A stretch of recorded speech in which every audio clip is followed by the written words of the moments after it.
नमस्ते। आप सभी का स्वागत है आज के इस कार्यक्रम में। और हमारे साथ हैं आज ओंकार चौधरी जी और विजय सरदाना जी।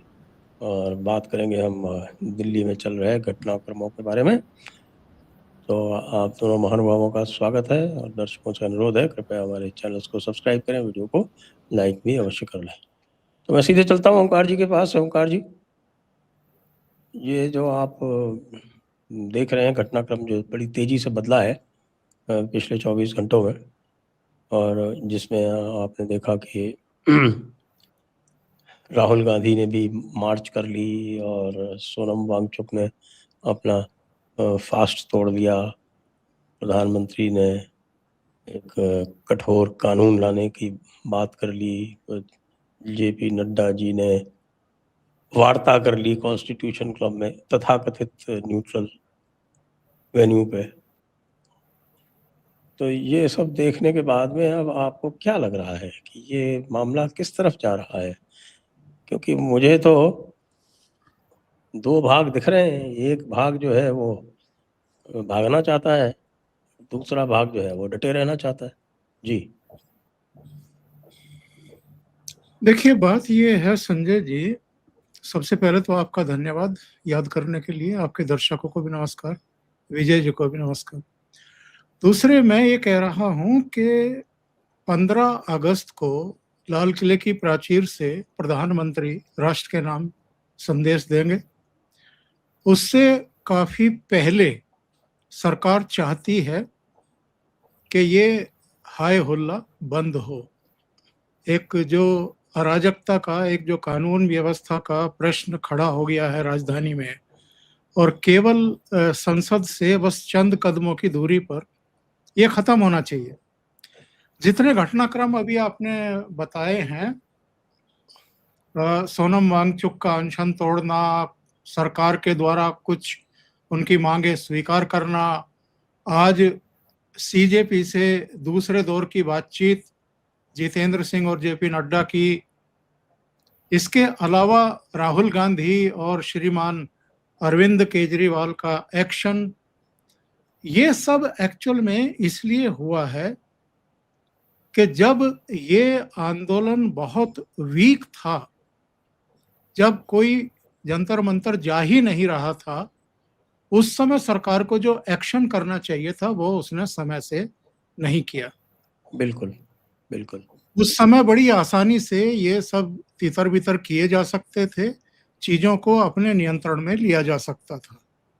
सरकार को पता था कि 20 जुलाई से संसद का सत्र शुरू हो रहा है, वहां तक इसे लाने की जरूरत नहीं थी। उसके हफ्ता 10 दिन पहले ही इनका बोरिया बिस्तर बांध देना चाहिए था। जो एक धारा 163 आपने लगाई हुई है भाई, जो पहले 144 थी, उसके बेस पर आप ये कर सकते थे आराम से। उस समय मुझे नहीं लगता कि ये इतना बड़ा इशू बनता जितना कि अब बन गया है। और अब हर तरह के तत्व और हर तरह की ताकतें इसमें बैक कर रही हैं, प्रत्यक्ष या परोक्ष रूप से शामिल हो रही हैं, और उनके सबके अपने अपने गोल होते हैं। देखिए, जहां तक केजरीवाल या जहां तक राहुल गांधी का प्रश्न है, तो वो तो राजनीति कर रहे हैं साहब, और राजनीति कर रहे हैं तो उनका हक बनता है कि सरकार अगर मौका दे रही है तो वो उसको भुनाए। तो मैं, जो राहुल गांधी कर रहे हैं, जो केजरीवाल कर रहे हैं, उसको बिल्कुल गलत नहीं मानता, जब तक कि वो संवैधानिक मर्यादा को, कानूनों को और तमाम दूसरी चीजों को तोड़ करके गलत बयानी ना करें। अरविंद केजरीवाल ने कुछ गलत बयानियां की हैं, जैसे उन्होंने कुछ वीडियो ऐसे जारी किए हैं जिनमें उन्होंने नौजवानों को भड़काने की कोशिश की है। उन्होंने कहा है कि सिर फुड़वा लो अपने और दूसरों के भी फोड़ दो, मैं बड़े बड़े वकील खड़ा कर दूंगा और आपको अंदर नहीं रहने दूंगा। ये क्या तरीका होता है? ये ठीक है कि भाई आप, आपके जो अतीत के जख्म हैं वो अभी भर नहीं पाए हैं ठीक तरीके से, और आपके 7 मेंबर ऑफ पार्लियामेंट फिर भारतीय जनता पार्टी ने ग्राह्य कर लिए, अपने में समाहित कर लिए, तो आप चिड़े हुए हैं आपके जख्म फिर से हरे किए हैं सरकार ने या बीजेपी ने, लेकिन इसका मतलब ये थोड़ा है कि आप गैर जिम्मेदाराना बयान देंगे और लोगों को उकसाने की कोशिश करेंगे। जहां तक प्रश्न है साहब के जो मैं अगेन कहूंगा कि देर से शुरू किया है। अगर आपको बातचीत ही करनी थी तो अब आकर के नहीं, पहले ही कर लेनी चाहिए थी, लेकिन देर आए दुरुस्त आए। जब इस तरह के प्रेशर बने तब सरकार को कुछ मूलभूत सिद्धांतों पर और चीजों पर गौर करना चाहिए। पब्लिक के सेंटीमेंट क्या है, इनका प्रभाव क्या है, राजनीतिक सामाजिक प्रभाव क्या होने जा रहा है, और उसके अकॉर्डिंग अगर वाकई आप संवेदनशील व्यवस्था के हिस्से हैं और जैसा कि मोदी जी और दूसरे लोग दावे करते रहे हैं कि ये जनता की सरकार है, आम जन की सरकार है और हमने जनता को पावर दी है, पहले उनको किसी भी चीज को प्रमाणित कराने के लिए या तो गजेटेड ऑफिसर या मंत्रियों संत्रियों या दूसरे लोगों के चक्कर काटने पड़ते थे, हमने उनको साइनिंग पावर दी है कि वो खुद प्रमाणित करें। तो अगर इतनी संवेदनशीलता है तो फिर कोई आंदोलन, कोई मांग, कोई मुद्दा छोटा या बड़ा नहीं होता है। आपको मशीनरी के किसी पुर्जे को लगाना चाहिए था शुरू में ही, और ये चीजें आपको इनिशिएट कर लेनी चाहिए थी। तब तो आपने या व्यवस्था ने ये सोचा कि इनमें कोई दम नहीं है, ये थकेंगे और चले जाएंगे, और ये सोनम वांगचुक भी आखिर कितने दिन तक उपवास पर बैठा रह सकता है, तो चला जाएगा उठ करके। लेकिन बड़ी चालाकी के साथ सोनम वांगचुक ने सरकार से ही अपनी लेजिटिमेसी पर मोहर लगवा ली। जिस सोनम वांगचुक को आपने उठा करके जेल में डाल दिया था और जो जोधपुर की जेल में आपके राज्य में हो करके आए हैं, जिनको सरकार चिमटे से भी छूने को तैयार नहीं थी, उनकी चिरोरी करने के लिए, उनको मनाने के लिए दो केंद्रीय मंत्री अब उनके पास जा रहे हैं।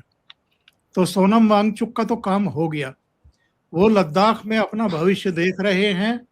अब आगे क्या होगा क्या नहीं होगा ये भविष्य की बात है, लेकिन उनका जो 25-26 दिन का ये उपवास था, वो गंभीरता से उपवास कर रहे थे नहीं कर रहे थे वो अगेन एक प्रश्न चिन्ह है, लेकिन उन्होंने कम से कम अपने आप को लेजिटिमेट करा लिया गवर्नमेंट ऑफ इंडिया से। तो अब देखिए क्या होता है, लेकिन मेरा अपना आकलन ये है कि 15 अगस्त से काफी समय पहले सरकार चाहेगी कि यहाँ से जाएं। और जो प्रदर्शनकारी हैं और बलवाई हैं वो चाहेंगे कि ये 15 अगस्त तक खींचे। सरदाना जी। जी सर, वही देखिए आपको सर, टेम्पलेट दिख रही है क्या? वही टूल किट दिख रही है जो किसान आंदोलन के समय दिख रही थी? नहीं सर, मुझे उसमें बहुत फर्क दिख रहा है। अच्छा। देखिए, इस समय क्या है कि किसान आंदोलन के पीछे एक वेस्टेड इंटरेस्ट था, और वेस्टेड इंटरेस्ट बहुत विजिबल था, क्योंकि उसमें कुछ लोगों के आर्थिक हितों पे सीधी चोट पड़ रही थी, और वो पूरा का पूरा गेम आड़तियों के। तो उन्होंने अपने पूरे एजेंडा को किसानों को सामने रखकर खेला, और सरकार जानती थी। और उस मुद्दे में भी, किसान आंदोलन में भी, सरकार की अपनी ही गलतियां रही, क्योंकि किसान नेता नेगोशिएशन के लिए तैयार थे, सिर्फ सरकार ने कोई पॉलिटिकल माइलेज देखते हुए ये पूरा गेम अननेसेसरी लंबा खींचा था। अदरवाइज आमने सामने बैठ के मुद्दों को रिजॉल्व करना, और मैंने तो उस समय कैबिनेट मिनिस्टर थे, उनसे मैंने एक ही बात कही थी कि आपके पास कम से कम 80 छोटे बड़े रेडियो और टीवी चैनल हैं इस देश में। आप तीनों कानूनों को स्क्रीन पे दिखाना शुरू कर दो कि पहली लाइन ये बोलती है, दूसरी ये बोलती है, तीसरी ये बोलती है। आपके पास टोटल 2 घंटे में आप पूरे देश को एक एक लाइन समझा सकते हो। उसके बाद आप पूछिए कि कौन सी लाइन किसान विरोधी है, इनके पास जवाब नहीं होगा। सरकार ने नहीं किया। तो क्या नियत थी, क्या एजेंडा था, यह सरकार जानती है, क्योंकि सरकार चाहती तो वो मुद्दा गंभीर नहीं था, क्योंकि सिर्फ हरियाणा, पंजाब और खासकर वो किसान परेशान थे जो एफसीआई को माल देते थे, और कोई परेशान नहीं था, सिर्फ एफसीआई वाले परेशान थे, अगर आप ध्यान से देखें। अब सवाल आता है आज की युवा को लेकर। देखिए सर, इस बात को मोदी जी को समझना पड़ेगा कि अब आपका नैरेटिव नहीं चल सकता। सोशल मीडिया का जमाना है। आज मेनलाइन मीडिया, पहले पॉलिटिकल पार्टियां बोलती थी, अखबार छापते थे, देश में माहौल बनता था, सोच बनती थी, वो जमाने गए।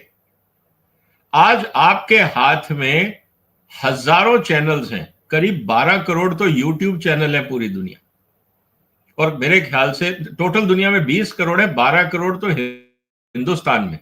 आप इस बात को मानिए, 12 करोड़ में अगर 1% भी पॉलिटिकल न्यूज कवर करते हैं, मैं 1% की बात कर रहा हूं, तो आप बात कर रहे हैं 12 लाख चैनल। 12 लाख चैनल आपको आपके हिसाब से चलेंगे। इतने तो आपके पार्टी के सदस्य नहीं है सर जो एक्टिव होंगे सोशल मीडिया। आपका आईटी सेल मुकाबला नहीं कर सकता। इसका मतलब यह है कि आप जो भी नैरेटिव कोशिश करेंगे देश में देने का, उसका एनालिसिस अगले आधे घंटे में हो जाएगा। उसकी पॉजिटिविटी, उसकी नेगेटिविटी दोनों जनता के सामने आ जाएंगी। और कन्विंसिंग आर्ग्यूमेंट में जो आदमी या जो आर्ग्यूमेंट सस्टेन करेगा वही नैरेटिव बनेगा। इस बात को हमें समझना होगा। और इस मुद्दे को आज से 6 महीने पहले जाके देखिए सर। 6 महीने से एक ट्रेंड आपको सोशल मीडिया पे दिख रहा होगा। पहले राहुल गांधी के खिलाफ बहुत सारे मीम्स आते थे, बहुत सारे स्टेटमेंट्स आते थे। लेटली पिछले 6 महीने में सोशल मीडिया राहुल गांधी पे बहुत मेहरबान है, और मोदी जी के ऊपर बहुत सारे मीम बन रहे हैं, बहुत सारे जोक्स बन रहे हैं, बहुत सारे कार्टून्स बन रहे हैं। ये क्या दर्शाता है? इसका मतलब यह है कि जो यूथ है वो कहीं ना कहीं इस बात से फ्रस्ट्रेटेड है कि 12 साल से मैं उम्मीद लगाए बैठा हूं, लेकिन मुझे भाषण के अलावा कुछ नहीं मिल रहा है। और आखिरी पत्थर लगा राम मंदिर चोरी से। और राम मंदिर की चोरी एक ऐसा मुद्दा था जिसने सारे बांध तोड़ दिए। लोग जो चुपचाप बैठे थे, बोलते नहीं थे, उन्होंने भी बोलना शुरू कर दिया। पहले एक ये था कि चलो आरएसएस बीजेपी को कंट्रोल करेगा, आरएसएस का पीछे से स्ट्रिंग्स हैं, बीजेपी अगर आउट ऑफ कंट्रोल जाएगी तो आरएसएस कंट्रोल करेगा। एक ये समाज में सोच थी।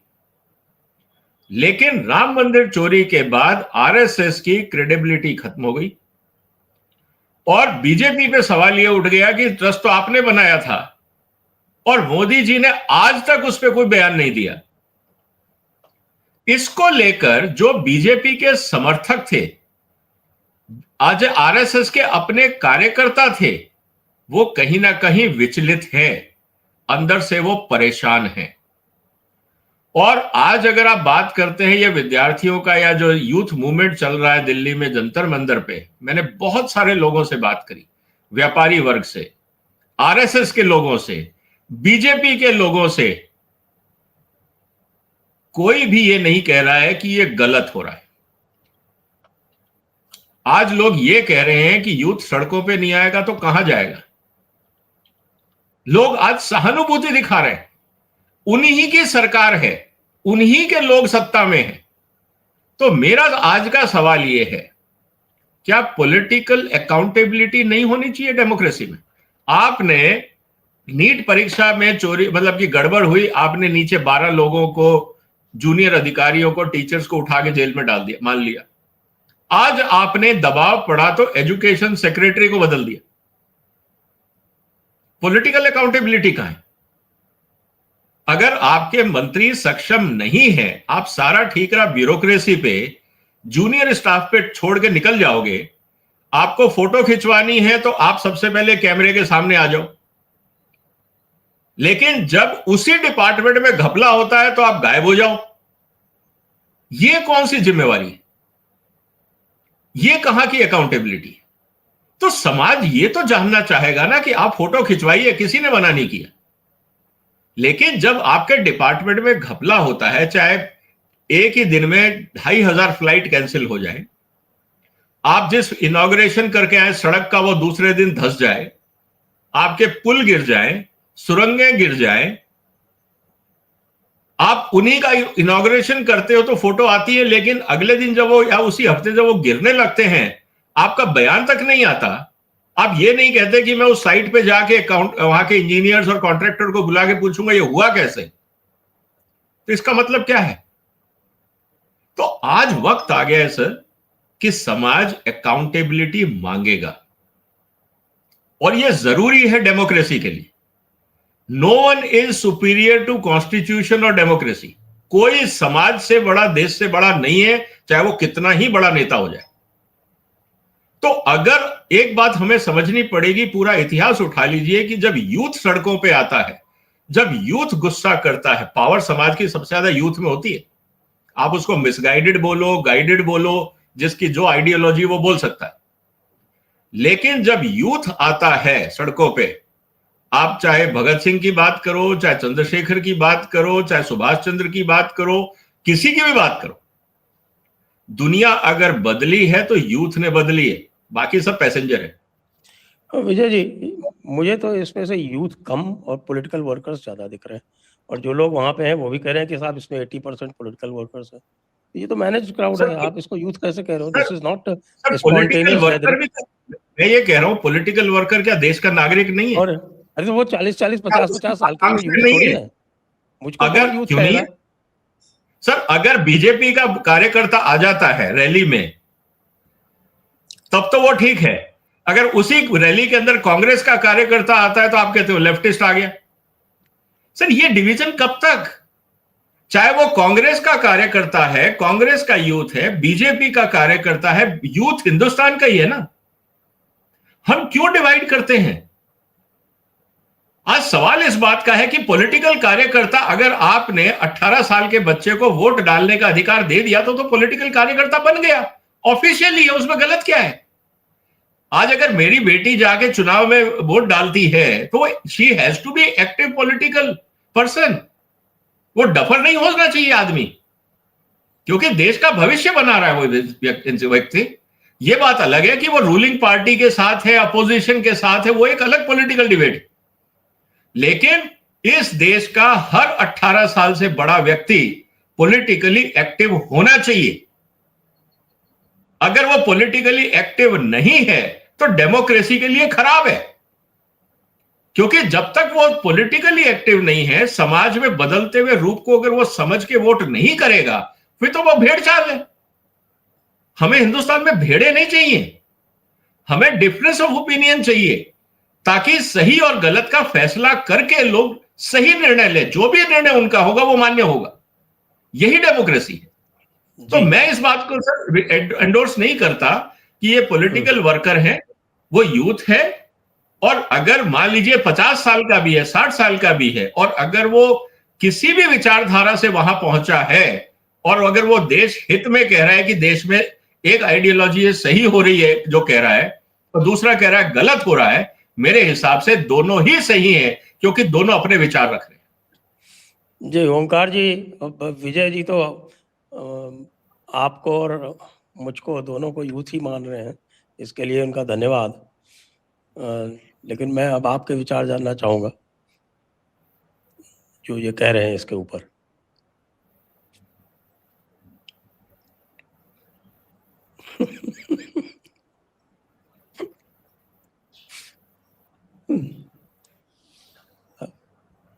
चलिए हम और आप भी रील बनाते हैं। क्या है कि यूट्यूब के डिस्कशन पुराने हो गए, अब ये रील का युग आ गया। जिस यूथ की बात हो रही है ना, जंतर मंतर पे नीट की परीक्षा देने वाले, मेडिकल की, रेलवे की, तमाम दूसरी प्रतियोगी परीक्षाएं देने वाले स्टूडेंट नहीं हैं, डे वन से नहीं है। और किस किस तरह के स्टूडेंट हैं ये मुझे बताने की जरूरत नहीं है, वो सब पब्लिक डोमेन में सारे वीडियो पड़े हुए हैं। वहाँ किस किस तरह के तत्व इकट्ठा किए गए हैं और 20 जुलाई को उन्होंने क्या किया है, क्या तांडव किया है और किस तरीके से सिर फोड़े हैं पुलिस अफसरों के। ये लाठीचार्ज हुआ है, आंसू गैस के गोले छोड़े गए हैं, ये तो बाद में छोड़े गए हैं। पहले उन्होंने तमाशा किया है, बैरिकेड तोड़े हैं, पुलिस वालों पर हमले किए हैं। एक एसीपी पर अटैक हुआ है परसों रात, वो बहुत बुरी तरीके से घायल पड़ा हुआ है। तो अगर ऐसे युवाओं की हम वकालत करेंगे प्राइम चैनल पर बैठ करके, तो मुझे नहीं लगता कि हम कोई बहुत अच्छा संदेश देने की कोशिश कर रहे हैं। आप आलोचना करिए जिसकी करनी है, उससे हमें फर्क नहीं पड़ता है। लेकिन अगर कुछ पॉलिटिकल पार्टियां वहां गुंडों को भेज रही है, अगर हिंसा करा रही है, अगर प्रदर्शन के नाम पर और दूसरी तमाम चीजों के नाम पर वहां नंगा नाच हो रहा है, कैसी कैसी वीडियो आ रही है, नई नई उम्र की लड़कियां बिल्कुल खुलेआम, यहाँ मैं बता नहीं सकता कि कैसी कैसी गालियां दे करके वहां पर वीडियो हमने बना देखा रही है, है, सबने देखा है, सभी रील ने बना देखा है। रही हैं और उनको वायरल कर रही हैं। इसके बहुत अच्छे संदेश दुनिया में जा रहे हैं या समाज में जा रहे हैं। मैं तो कहता हूं कि माँ बाप के ऊपर सवाल खड़े हो रहे हैं कि वो अपनी नई पीढ़ी को, नई तांती को कौन से संस्कार दे रहे हैं। और अगर यही आज का युवा है जो जंतर मंतर पर इस समय दिखाई दे रहा है, तब तो हमें बहुत गंभीरता से सोचना पड़ेगा। इस देश को सोचना पड़ेगा, समाज को सोचना पड़ेगा कि हम किस तरह के युवाओं को प्रोड्यूस कर रहे हैं। ये देश का क्या भला करेंगे? ये तो अपना भला नहीं कर सकते हैं।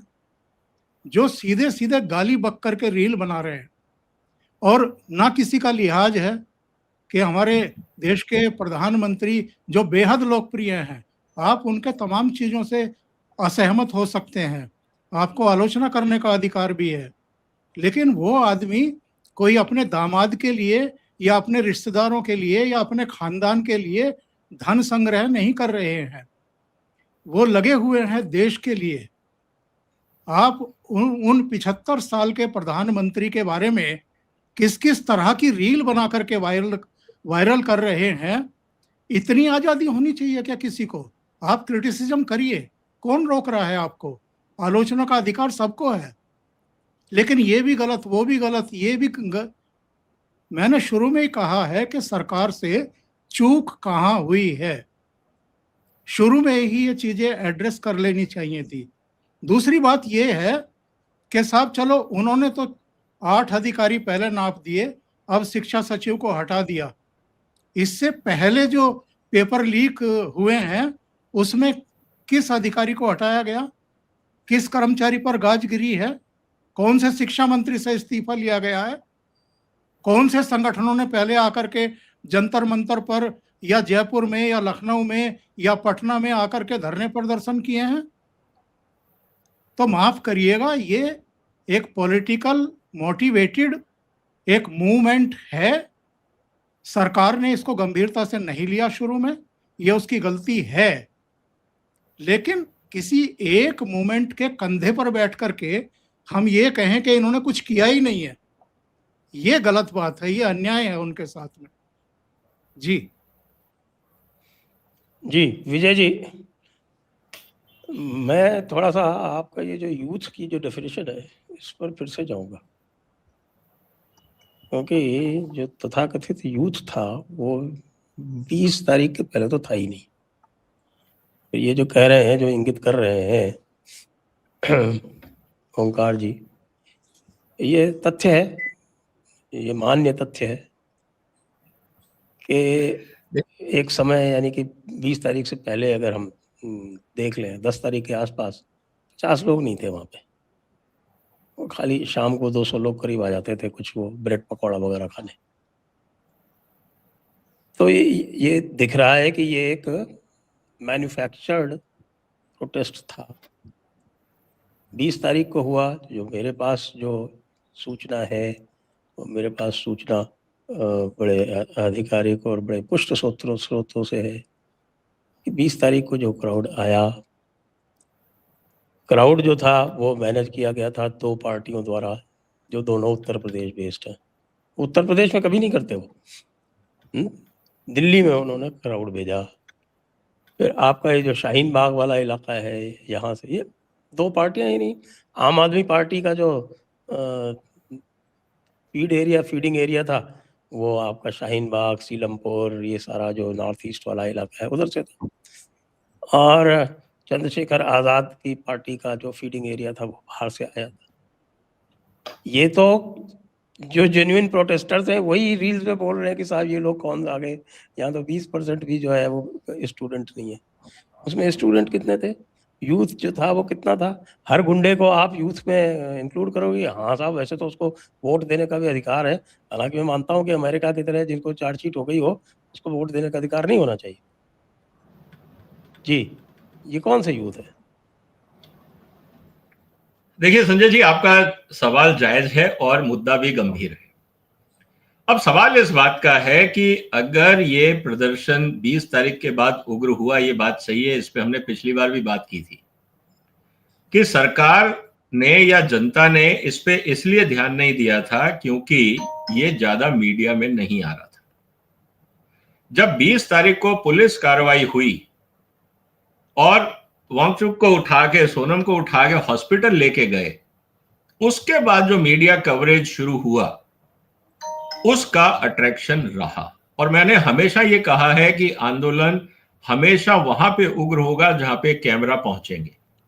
किसान आंदोलन के पहले और बाद में जितने आंदोलन हुए उसको भी हमने एनालाइज किया था, आपके शो में ही पिछली बार हमने डिटेल में बात की थी कि कैमरा और आंदोलन का आज की तारीख में बहुत क्लोज कोरिलेशन है।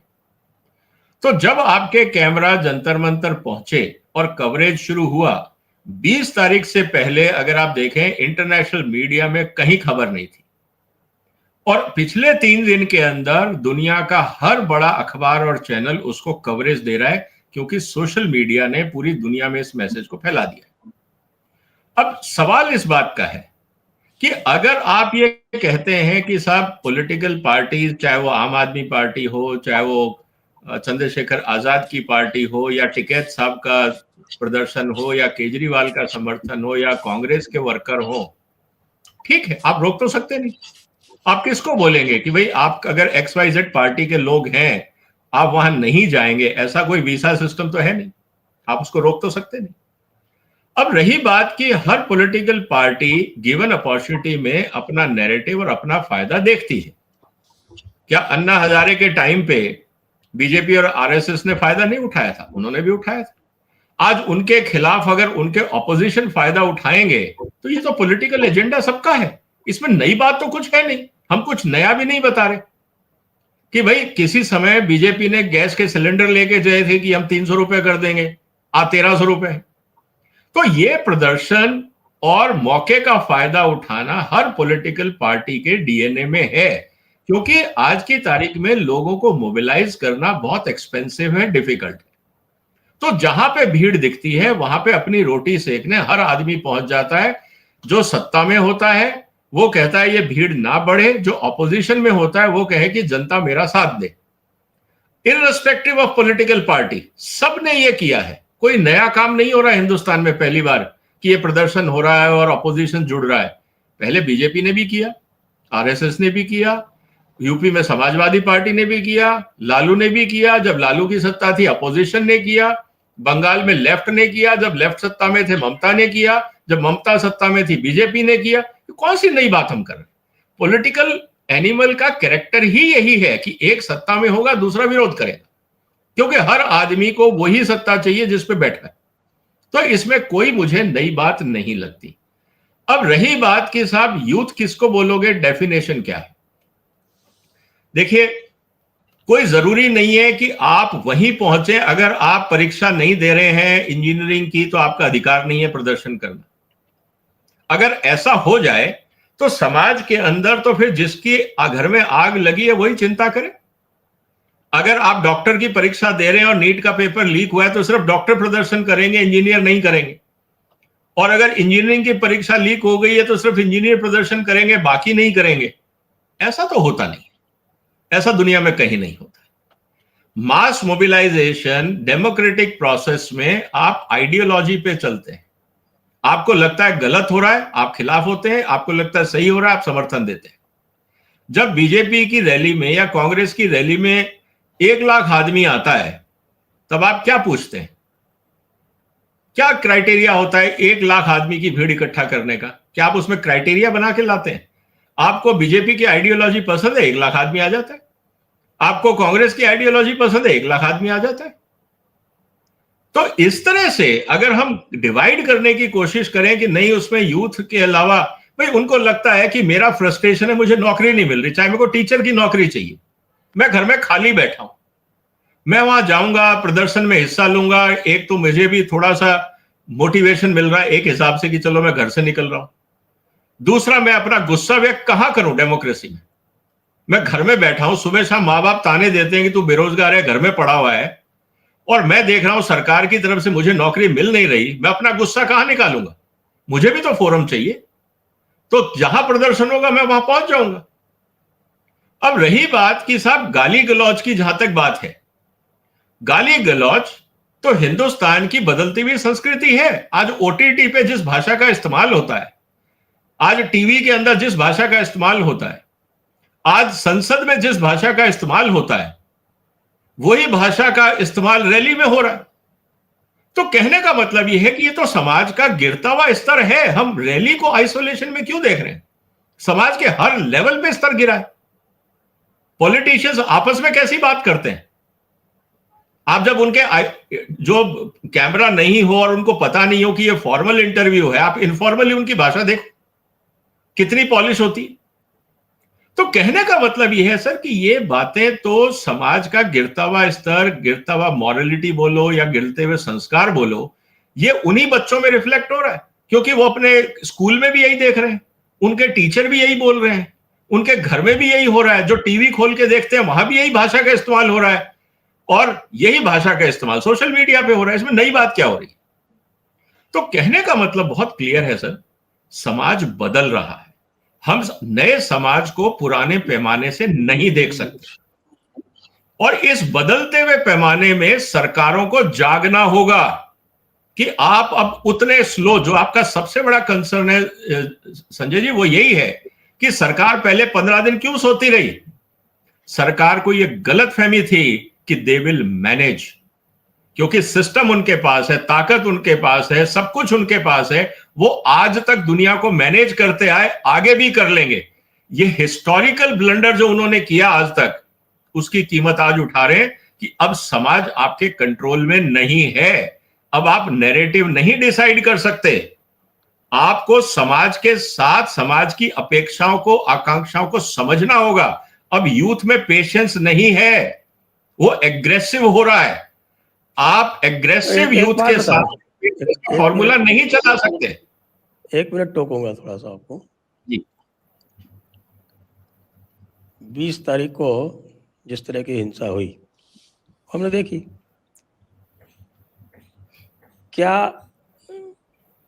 पुलिस को बल प्रयोग का अधिकार अब कानून का हिस्सा नहीं है? एक बात। दूसरी बात, अभी मैं देख रहा हूँ कि वो एक आशुतोष राका है, वो कह रहा है कि अगर 2 दिन में धर्मेंद्र प्रधान का इस्तीफा नहीं हुआ तो हम फिर चलो संसद स्टाइल प्रोटेस्ट करेंगे।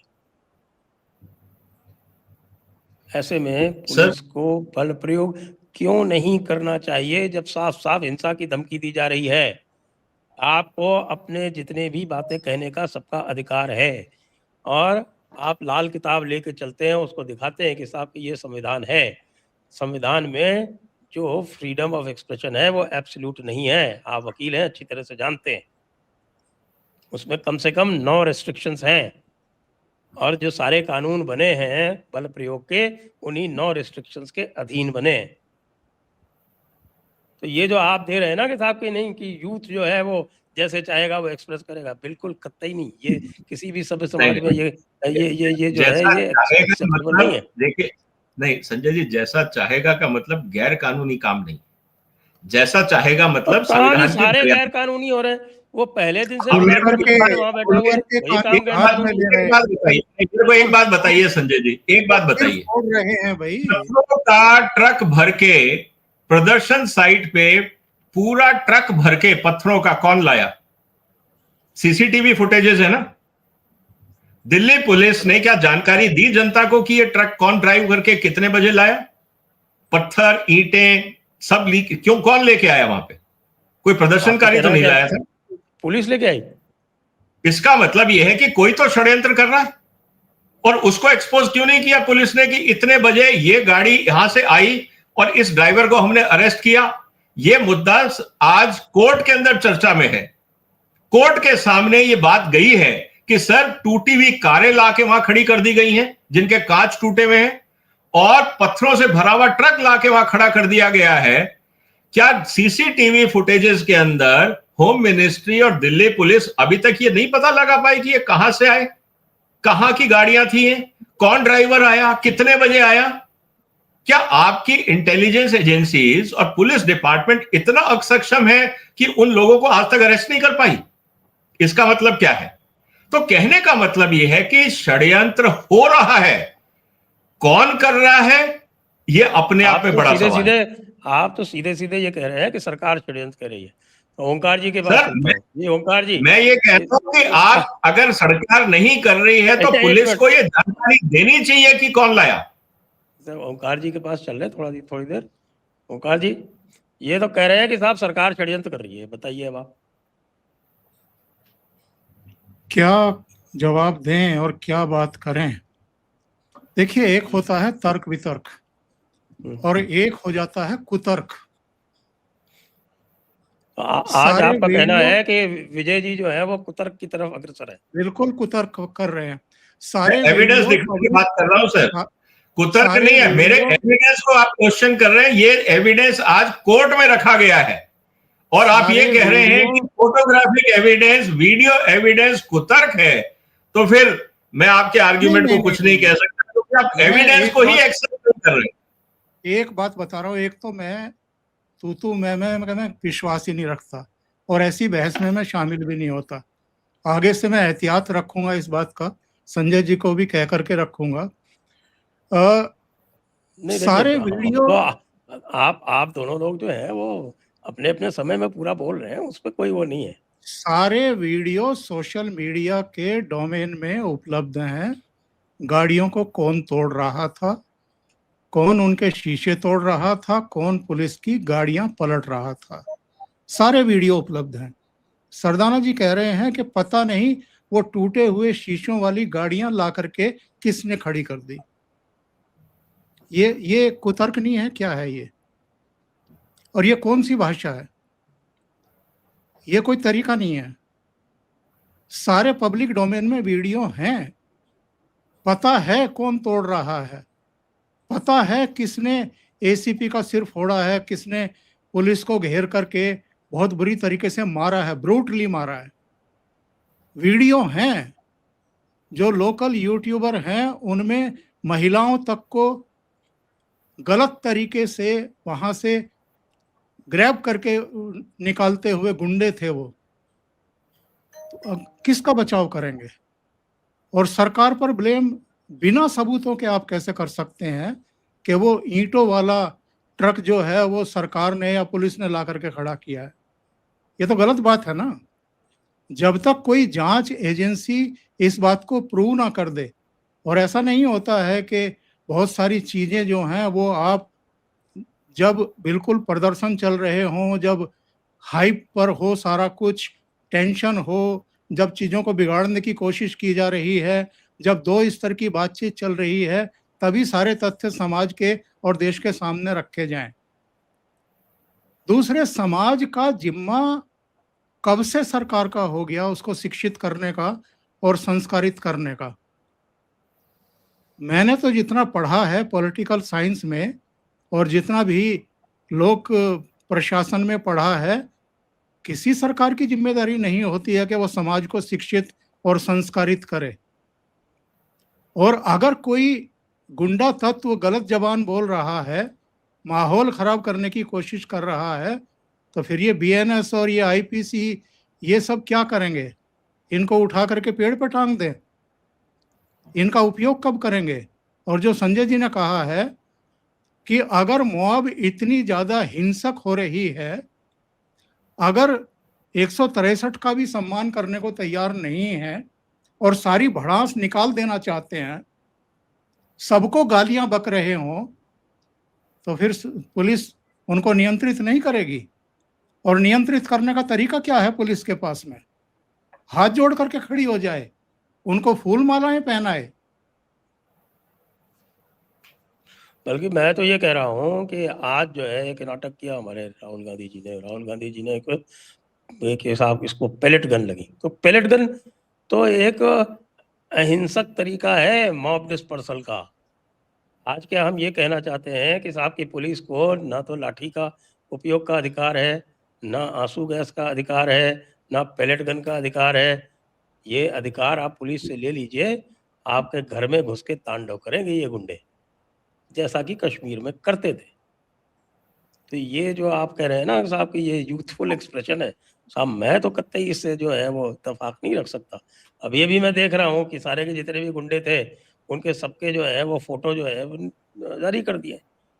मुझे तो इस वक्त की सरकार से आपत्ति है कि सरकार जो है ये केस वापस लेने की बातें क्यों कर रही है। केस तो कभी वापस होने ही नहीं चाहिए, इस तरह के प्रकृति के, हिंसा के प्रकृति के जो केसेस हैं। नहीं, मैं तो जी। एक बात और कह रहा हूँ संजय जी, गृह मंत्री जी। बना दीजिए योगी आदित्यनाथ को, सारे सीधे हो जाएंगे। देखिए, गृह मंत्री अमित शाह भी कमजोर नहीं है यदि उनको फ्री हैंड दिया जाए। मैं तो कई बार आपसे भी निवेदन कर चुका हूं कि कई बार उनके हाथ बांध दिए जाते हैं, कई बार हुआ है ऐसा, उनके हाथ बांधे गए। ये दिखता है, क्योंकि जो आदमी नक्सल समस्या को जड़ से समाप्त कर सकता है वो दिल्ली डील नहीं कर सकता, ये कैसे माना जाए? हाँ, वो है, आप भी जानते हैं, हम भी जानते हैं कि कुछ चीजें हैं जो उनके हाथ बांधती है। पुलिस एक्शन पे क्या सीमाएं होनी चाहिए, इस पर क्या कहेंगे विजय जी? देखिए, जो गैर कानूनी काम है, जो कानून को तोड़ रहा है, उसके खिलाफ पुलिस कार्रवाई करे, इसमें कोई दो राय होती नहीं। बहुत सीधा सा है, कानून लिखा हुआ है, संविधान की मर्यादा सबके सामने। अब रही बात कि भाई ये गाड़ियां किसने तोड़ी, ओंकार जी ने सवाल उठाया।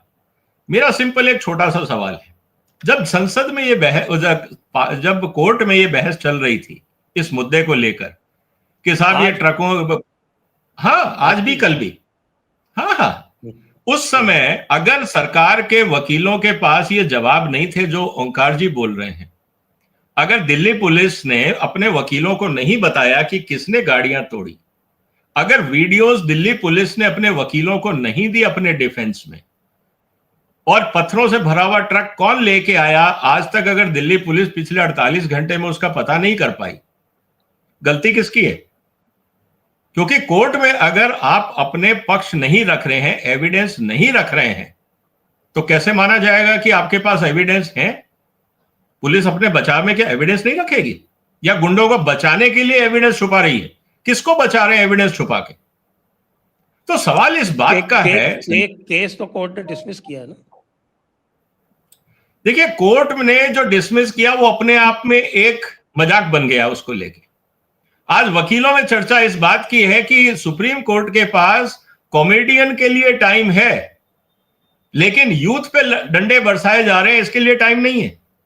ये अपने आप में आज वकीलों में चर्चा है। आप फिर वहीं आ गए, यूथ पे डंडे बरसाए जा रहे हैं, मतलब वो पत्थर चलाएंगे तो उनके ऊपर। एक बात बताइए, मैं क्या बोल रहा हूं संजय जी, अगर आपकी भीड़ के अंदर 5000 की भीड़ में अगर 1000 गुंडे हैं, 4000 को आप क्या बोलोगे? देखिए, क्या बोलोगे? कानून में अनलॉफुल असेंबली का जो तो प्रावधान है वो आपको भी पता है। Every member of that assembly is part of that unlawful assembly. तो आप अगर अंडर BNSS अगर अनलॉफुल असेंबली है उसमें तो जाके आप क्या तरीका है पता करने का कि कौन जो है वो गुंडा है और मेरे को एक भला है? नहीं, मेरे को एक बात बताइए, अगर अनलॉफुल असेंबली है, किसान आंदोलन के समय किसान गई थी सुप्रीम कोर्ट कि सड़कें खाली करवाई जाए इवैक्यूएशन नोटिस लेने के लिए, और कोर्ट ने कहा था कि सड़कें खाली की जाएं, किसान नहीं माने, वो अनलॉफुल असेंबली थी। यहां पे अगर अनलॉफुल असेंबली है, दिल्ली पुलिस या दिल्ली सरकार कोर्ट में गई कि इनको खाली करवाने की हमें परमिशन दी जाए? अगर ये अनलॉफुल परमिशन नहीं होती, लॉ जो है वो हमने यूज किया है, all you have sir, to do to मैं declare आपसे that okay, this assembly is declared unlawful. After that, you have all the power to remove them. क्यों नहीं कर रहे? किसकी शय है? अगर आपके पास पूरी ताकत है, अमित शाह जी के पास पूरी दिल्ली की पुलिस है, हम खुद ही क्वेश्चन कर रहे हैं कि भाई क्यों नहीं कर रहे, तो मैं वही आ रहा हूं। क्वेश्चन कर रहे हैं कि क्यों नहीं कर रहे। इसका मतलब क्या है? इसका मतलब ये है, एक तरफ तो हम ये कहते हैं कि सरकार चाहेगी तो 15 मिनट में सब खाली हो जाएगा। इसका मतलब ये है कि सरकार के अंदर ही कुछ लोग हैं जो चाहते हैं असेंबली बनी रहे। क्या हम इस बात को ऐसे कंक्लूड करें? दोनों तरफ की बातें हमें समझनी पड़ेगी ना, कि एक तरफ आपके पास पूरी ताकत है, कानून आपके साथ है, फोर्स आपके साथ है, आप चाहें तो इसको आधे घंटे में खाली कर सकते हैं। और अगर ताकत आपके पास है, कानून आपके पास है, जिस कानून की आप दुहाई दे रहे हैं उसका आप इस्तेमाल नहीं कर रहे, आपके पास जो फोर्स है आप उसका इस्तेमाल नहीं कर रहे, तो आप किसका बचाव कर रहे हैं? इन्हीं गुंडों का ना। तो सरकार में वो कौन लोग हैं जो इन गुंडों का बचाव कर रहे हैं? ये भी तो जवाब बनता है। इन सवालों का जवाब कौन देगा? वन साइड ये कहना वाले तो भाई, ये सवाल तो हम भी पूछ रहे हैं ना, खाली अकेले आप नहीं पूछ रहे। तो संजय जी, इसका मतलब ये है कि हम ये पूछ रहे हैं, इसका मतलब ये है कि इसमें सिर्फ ऑपोजिशन का रोल नहीं है, इसमें जो लोग पावर में हैं, जो लोग सत्ता में हैं, शायद उनमें से भी कुछ लोग होंगे जो चाहते हैं कि ये अनलॉफुल असेंबली बनी रहे। इसका मतलब तो यही हुआ ना। आपका दिमाग आजकल आपका दिमाग आजकल दूसरे तरीके से काम कर रहा है, इसलिए जो भी है सामने है वो मैं आपको बता रहा हूं। आपके विचार अलग हो सकते हैं, मेरे विचार अलग हो सकते हैं। हर चीज का इंटरप्रिटेशन आप गलत तरीके से कर रहे हैं। मैं दोनों पक्ष रख रहा हूं। सरकार में भी अगर कोई लोग ऐसे बैठे हैं कि जो सख्ती के खिलाफ हैं, तो उसको गलत तरीके से हम यहाँ विश्लेषित ना करें। वो दो मत हो सकते हैं कि सख्ती की जाए कि नहीं की जाए, बीच में नहीं प्लीज, सख्ती की जाए कि नहीं की जाए, इनसे बातचीत के आधार पर इनको यहाँ से हटाया जाए, या ये थक जाएंगे चले जाएंगे, एक ये मत हो सकता है। दूसरा मत ये हो सकता है कि नहीं, देर मत करो, इनको यहाँ से डिस्पर्स करो। बाकी ये नहीं हो सकता कि सरकार के अंदर बैठे हुए कुछ लोग षड्यंत्र रच रहे हैं, वो इनको यहाँ शह दे रहे हैं और अपनी ही सरकार की कब्र खोदने में लगे हुए। जी, बात मैं बोलूं संजय जी, अलग अलग मत तो हो सकते हैं, हर चीज षड्यंत्र नहीं होती। मैं वही कह रहा हूं। तो अब अगर ये आप दोनों मत को लेके बैठे हैं तो फिर विचलित ना हो, फिर दोनों अपनी अपनी बात रखें। फिर किसकी बात रहेगी? दोनों चीजें तो एक साथ नहीं हो सकती। या तो आपको बल प्रयोग करना है या नहीं करना है। देखिए, हम कोई सरकार के स्पोक्समैन के रूप में नहीं बैठे हैं, हम यहाँ एक स्वतंत्र विचारधारा के, स्वतंत्र विचार धारित करने वाले लोगों के रूप में बैठे हैं। हम तो आपस में बात कर रहे हैं ना। संजय जी, मैं वही तो कह रहा हूं कि अब इस स्थिति के अंदर जब दो मत हैं सरकार में, एक कह रहे हैं कि बल प्रयोग करो, दूसरा कहते हैं नहीं पेशेंस रखो, तो इस समय जो चल रहा है, एक तरफ पुलिस भी लाठीचार्ज करती है और दूसरी तरफ, चलिए let's come straight to the point, आप किस मत? नहीं, पुलिस हाथ बांध के नहीं खड़ी रहेगी अगर कोई कानून तोड़ेगा तो। मेरा ये कहना है कि मेरा सिंपल, एक मिनट विजय जी हमने दो मत की बात की, ठीक है, और इसमें जो है वो मैं भी वही बात कह रहा हूँ, ओंकार जी भी वही बात करें। अब आप बताएं कि ये दो मत हैं, आप किस मत के हैं? मैं इस मत का हूं कि अगर सरकार को लगता है, और सरकार, ये फैक्ट है कि नीट पेपर लीक हुआ जिसके कारण ये मुद्दा शुरू हुआ, पॉलिटिकल अकाउंटेबिलिटी लेके, मॉरल रिस्पॉन्सिबिलिटी लेके एजुकेशन मिनिस्टर अगर रिजाइन कर देते हैं तो ये मुद्दा खत्म हो जाता है। पॉलिटिकल अकाउंटेबिलिटी और रिस्पॉन्सिबिलिटी ना लेना और इस मुद्दे को यहां तक गरमा देना कि वो देश और पूरी दुनिया में एक न्यूज बन जाए, क्या ये उचित है? इससे भारत की इमेज जो खराब हो रही है, इस बात को नहीं जानते। तो सवाल इस रूट कॉज है, हम उसको क्यों नहीं एड्रेस करते? आप मेरे प्रश्न का उत्तर नहीं दे रहे, आप मेरे प्रश्न का उत्तर नहीं दे रहे। प्रश्न ये है कि साहब, मैं ये कह रहा हूं कि जो रूट कॉज है आप उसको हल करो ना, आपकी प्रॉब्लम सॉल्व हो जाती है। ऐसे तो आप आप रूट किसी को भी क्यों रिजाइन नहीं करवा करना दोगे। चाहते? आज तक किसी शिक्षा मंत्री ने इस्तीफा दिया? हमारे अरे यहाँ 17 आप लीक हुए, हमारे सर, राजस्थान में 17 लीक हुए इसका अशोक मतलब गहलोत के टाइम पे। और मैं एक डोटासरा जो बात है कह रहा हूँ सर, बेशर्मी से कहते रहे कि हमारी कोई रिस्पॉन्सिबिलिटी नहीं है, ये माध्यमिक मान शिक्षा लिया बोर्ड का काम है। मान लिया, अच्छी शुरुआत करने में क्यों शर्म है? ये क्या चीज जब हुई? अगर आपको राजनीति, लगता जब है कि उसको मॉरलिटी इंपॉर्टेंट है, हम समाज में जब नैतिकता दिखाना चाहते हैं, तो नैतिकता का मुद्दा आप शुरुआत कहीं से तो कर सकते हैं। मोदी जी ये तो कह सकते हैं, देखिए हमारी मंत्रियों ने गलती करी, हमने कार्रवाई करी, बाकियों ने नहीं करी, आपका मॉरल अपर ग्राउंड बनता है ना। हम ये क्यों कहें कि कांग्रेस और नालायक थी तो हम भी नालायक बने रहेंगे, ये तो ना कोई ना लॉजिक ना, नहीं बना। ये कुछ जब नहीं। उस पर भोंडी राजनीति देखिए, की जा रही हिंसा से हो तो घबरा के, इस्तीफे नहीं होते हैं। नहीं, मैं तो दूसरी बात और कह रहा हूँ, इससे भी आगे बढ़ के, अगर हिंसा के बाद आप यदि करते हैं, आप हिंसा हो गई उसके बाद तो कोई सवाल ही नहीं पैदा होता झुकने का। संजय जी, ये मुद्दा बढ़ा किस लिए, ये इतना बड़ा बना क्यों? आपने मेरा इस भी पूरे इसमें एक मत है, इस गंभीरता मुद्दे को को समझते मुद्दा हुए, इसलिए बढ़ा कि उसको समय से उनको उठा के फेंका नहीं गया। जिस बिल्कुल समय सही है एक एसएचओ और एक थाने की पुलिस उसको हटा सकती थी, उनको हटाया नहीं गया। ये वो तो तो मैं मैंने भी कह शुरू रहा में हूँ, ही कह आप दिया भी था। कह रहे हैं। सर, ये बात तो मैंने किसान शुरू में आंदोलन कह के दी। समय भी यही कहा गया, किसान आंदोलन के समय भी यही कहा गया कि पहले इसको एक एसएचओ हटा सकता था, वो बड़ा बना। किसान आंदोलन के समय तो साफ साफ दिख रहा था ना, जिस समय जब आपके वो गाजीपुर मोड़ पे तो कह ही उसको रहा हूं पकड़ भी मैं लिया था, उसको धर लिया था, ले जा रहे थे, तब रोक ये लिया कह गया रहा उसको। हूं मैं ये राकेश कह रहा टिकैत हूं बैठा हुआ रो रहा था वहां पे जब उसको गिरफ्तार हाँ, किया जा रहा था। भाई, मैं एक ही बात कह रहा हूं कि इस देश में पॉलिटिकल अकाउंटेबिलिटी कब शुरू होगी? कब? ना किसान आंदोलन के समय हुई, ना छात्रों के समय हुई, ना किसी और एक्सीडेंट के समय हुई, ना रातों रात 2,500 एयरलाइंस आप बंद कर दो, कैंसिल कर दो फ्लाइट, लाखों लोग परेशान हो जाएं, ना तब हुई।